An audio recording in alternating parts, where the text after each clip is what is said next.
ಈಗ ನಾವು ಅಕ್ಟೋಬರ್ ಕೊನೆಯಲ್ಲಿ ಈ ಕಸದಿಂದ ಪ್ಲಾಸ್ಟಿಕ್ಕನ್ನು ಸೆಗ್ರಿಗೇಟ್ ಮಾಡಲಿಕ್ಕೆ ಶುರು ಮಾಡಿದ್ವಿ. ಅಕ್ಟೋಬರ್ ಅಂತ್ಯದಲ್ಲಿ ಪ್ರಪ್ರಥಮವಾಗಿ 10 ಟನ್ ಅಷ್ಟು ಸೆಗ್ರಿಗೇಷನನ್ನು ಸ್ಟಾರ್ಟ್ ಆಯಿತು. ಇದನ್ನು ಪ್ಲಾಸ್ಟಿಕ್ ಸೆಗ್ರಿಗೇಟ್ ಮಾಡಿ, ಅಂದರೆ ಅದು ಲೋ ವ್ಯಾಲ್ಯೂ ಪ್ಲಾಸ್ಟಿಕ್, RDF ಕೂಡ ಅಂತೀವಿ, ರೆಫ್ಯೂಸ್ ಡಿರೈವ್ಡ್ ಫ್ಯೂಯಲ್ ಅಂತ ಹೇಳಿ. ಇದನ್ನು ಸೆಗ್ರಿಗೇಟ್ ಮಾಡಿದ್ಮೇಲೆ ನಾವು ನಮ್ಮಲ್ಲಿ ಬಿಡದಿಯಲ್ಲಿರ್ತಕ್ಕಂಥ ವೇಸ್ಟ್ ಟು ಎನರ್ಜಿ ಪ್ಲಾಂಟಿಗೆ ಕಳಿಸ್ತಾ ಇದ್ವಿ.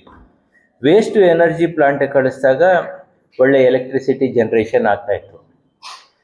ಕ್ರಮೇಣವಾಗಿ ಏನಾಯಿತು, ನಮ್ಮದು ಕ್ವಾಂಟಿಟಿ ಅಂದರೆ LVP, ಲೋ ವ್ಯಾಲ್ಯೂ ಪ್ಲಾಸ್ಟಿಕ್ ಬರ್ತಕ್ಕಂಥ ಪ್ರಮಾಣ ಜಾಸ್ತಿ ಆಯಿತು. ಬಿಡದಿನಲ್ಲಿ ಅಷ್ಟೊಂದನ್ನು ತಗೊಳ್ಳೋಕ್ಕಾಗ್ತಾ ಇಲ್ಲ. ನಾವು ಆಮೇಲೆ ಇದನ್ನು ಟೆಂಡರ್ ಕರೆದು ಸಿಮೆಂಟ್ ಇಂಡಸ್ಟ್ರಿಯಲ್ಲಿ ಕೋ ಪ್ರಾಸೆಸಿಂಗಲ್ಲಿ ಪ್ಲಾಸ್ಟಿಕ್ಕನ್ನು ಯೂಸ್ ಮಾಡ್ತಾರೆ. ನಾವು ಟೆಂಡರ್ ಕರೆದಾಗ ದಾಲ್ಮಿಯಾ ಸಿಮೆಂಟ್ಸ್ ಲಿಮಿಟೆಡ್ ಕಡಪ ಅವರು ಟೆಂಡರ್ನಲ್ಲಿ ಬಿಡ್ ಮಾಡಿ ಅದನ್ನು ತಗೊತಾರೆ. ಈ ಥರ ಪ್ಲಾಸ್ಟಿಕ್ ರೀಯೂಸ್ ಮಾಡಿದ್ರೆ ಆ ಸಿಮೆಂಟ್ ಇಂಡಸ್ಟ್ರೀಸು ನಮಗೆ EPR ಅನ್ನು ಕೊಡಬೇಕು. EPR ಅಂದರೆ extended producer responsibility, carbon credits ಥರ. ಸೊ ನಮಗೆ ಡಿಸೆಂಬರ್ ಜನವರಿ ಆವಾಗ ಪ್ರತಿದಿನ ಭಾಳ ಕಡಿಮೆ ಕಳಿಸ್ತಾ ಇದ್ವಿ, ಏನು 100 ಟನ್ನು 150 ಟನ್ನು.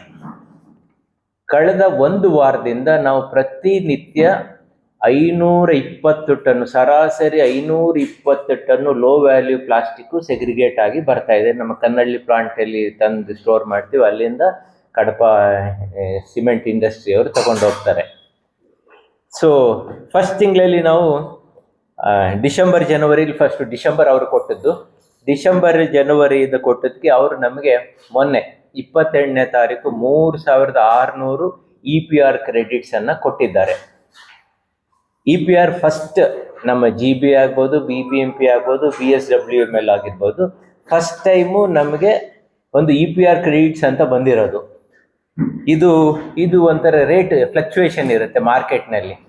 ಯಾರು ತಗೋತಾರೆ ಅಂತಂದರೆ, ಈಗ ಈ product producers, importers, brand ambassador, Coca-Cola ಆಗ್ಬೋದು, ನಂದಿನಿ ಆಗ್ಬೋದು, ಬಿಸ್ಲರಿ ಆಗ್ಬೋದು, ಆ ಥರದವ್ರು ತಗೋತಾರೆ. ಈಗ ನಮ್ಗೆ EPR ಬಂದಿರೋದು ಬರೀ ಅದು 500 ರೂಪಾಯಿ ಅಂತ ಇಟ್ಕೊಂಡ್ರು, ಅಲ್ಲಿ 1500 ಅಂತ ಇಟ್ಕೊಂಡ್ರು 54 ಲಕ್ಷ, ಏನಾದ್ರು 5000 ರೂಪಾಯಿವರೆಗೂ ರೇಂಜ್ ಇರುತ್ತೆ. ಆ ಥರ ಇಟ್ಕೊಂಡ್ರೆ ನಮಗೆ 1.8 ಕೋಟಿಯಷ್ಟು ಲಾಭ ಬರುತ್ತೆ.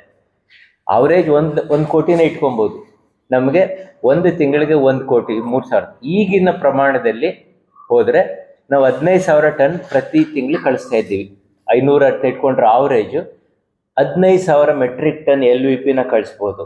15 × 3 ಅಂತ ಆವ್ರೇಜ್ ಇಟ್ಕೊಂಡ್ರೂ ಒಂದು 4.25 ಕೋಟಿ ನಮಗೆ ಮುಂದಿನ ದಿನಗಳಲ್ಲಿ BSWMLಗೆ ಹಣ ಬರುತ್ತೆ.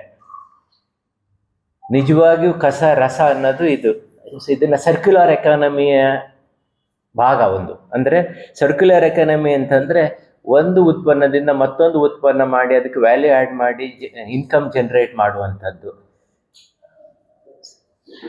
ಇದರಿಂದ ನಮ್ಮಲ್ಲಿ ಏನಪ್ಪ ಅಂತಂದರೆ ಸುಮಾರು 6000 ಮೆಟ್ರಿಕ್ ಟನ್ ಕಸ ಬರ್ತಾ ಇದೆ ಅಂತಂದ್ರೂ, ಇನ್ನೂ ನಮ್ಮ ಟಾರ್ಗೆಟ್ ಏನಪ್ಪ ಅಂತಂದರೆ ಪ್ರತಿದಿನ ಕನಿಷ್ಠ ಅಂತಂದ್ರೆ 1000 ಮೆಟ್ರಿಕ್ ಟನ್ ಅಷ್ಟು LVPನ ಸೆಗ್ರಿಗೇಟ್ ಮಾಡಬೇಕಂತ. 1000 ಮೆಟ್ರಿಕ್ ಟನ್. ಈಗ ನೆನ್ನೆ 528 ಟನ್ ಬಂದಿದೆ. 1000 ಮೆಟ್ರಿಕ್ ಟನ್ ಬಂದರೆ ತಿಂಗಳಿಗೆ 30,000 ಆಗುತ್ತೆ. 30,000 × 3,000 ಅಂತಂದರೆ ಎಷ್ಟಾಗುತ್ತೆ ಸರ್? 9 ಕೋಟಿ. 9 ಕೋಟಿ ಆಗುತ್ತೆ. ಸೊ ಒಂದು ತಿಂಗಳಿಗೆ 9 ಕೋಟಿ ಅಂತಂದರೆ ವರ್ಷಕ್ಕೆ ನಾವು 100 ಕೋಟಿಯನ್ನು ಬೆಂಗಳೂರಿನ ಜನತೆ ಅವರೆಲ್ಲರೂ ಮನೆಯಲ್ಲಿ ಕಸವನ್ನು ಸೆಗ್ರಿಗೇಟ್ ಮಾಡಿ ಒಣ ಕಸ ಹಸಿ ಕಸವನ್ನು ಬೇರ್ಪಡಿಸಿ ಕೊಟ್ಟರೆ ನಿಜವಾಗಿಯೂ ಕಸದಿಂದ ರಸ ತೆಗೆದು ನಾವು ಒಂದಷ್ಟು ಇದರಲ್ಲಿ ಸ್ವಾವಲಂಬನೆ ಆಗುವಂಥದ್ರಲ್ಲಿ ಆಗುತ್ತೆ. ಮತ್ತು ಈ ಸರಿ ಸ್ವಚ್ಛ ಸರ್ವೇಕ್ಷಣೆ ನಡೀತಾ ಇದೆ. 25-26 ಭಾಗವಾಗಿ ನಾವು ಪದ್ಮಶ್ರೀ ಪುರಸ್ಕೃತರಾದಂಥ ಜೋಗ್ತಿ ಮಂಜಮ್ಮ ಅವರು, ಚಲನಚಿತ್ರ ನಟರಾದ ಅನಿರುದ್ಧ್ ಜಟ್ಕಾರ್ ಮತ್ತು ಅಗ್ಲಿ ಇಂಡಿಯನ್ NGO ಅರುಣ್ ಪೈ ಅವ್ರನ್ನ ನಾವು ಅಂಬಾಸಿಡರ್ ಆಗಿ ನೇಮಕ ಮಾಡ್ಕೊಂಡಿದ್ದೀವಿ.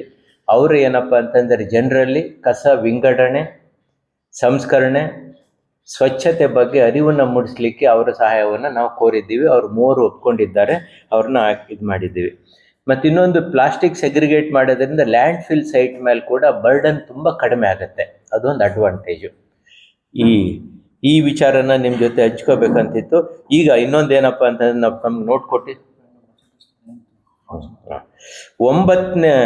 ಇಲ್ಲಿವರೆಗೆ 19,470 ಮೆಟ್ರಿಕ್ ಟನ್ ಪ್ಲಾಸ್ಟಿಕ್ಕನ್ನು ಸೆಗ್ರಿಗೇಟ್ ಮಾಡಿದ್ದೀವಿ.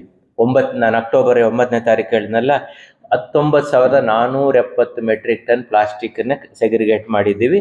ಇಲ್ಲಿವರೆಗೆ 18,625 ಟನ್ನನ್ನು ದಾಲ್ಮಿಯಾ ಸಿಮೆಂಟ್ ಅವ್ರಿಗೆ ಟ್ರಾನ್ಸ್ಪೋರ್ಟ್ ಮಾಡಿದ್ದೀವಿ. ನಮಗೆ 1 ತಿಂಗಳದವರು ಈಗ EPR ಕ್ರೆಡಿಟ್ ಕೊಟ್ಟಿದ್ದಾರೆ. 9ನೇ ತಾರೀಕು ಟೌನ್ ಹಾಲ್ನಲ್ಲಿ ಈ ಸ್ವಚ್ಛ ಸರ್ವೇಕ್ಷಣಾ ಅಂಬಾಸಡರ್ಸ್ ಅವ್ರನ್ನೆಲ್ಲ ಕರೆದು ಒಂದು ಕಾರ್ಯಕ್ರಮವನ್ನು ಕೂಡ ಆಯೋಜನೆಯನ್ನು ಮಾಡಿದ್ದೇವೆ.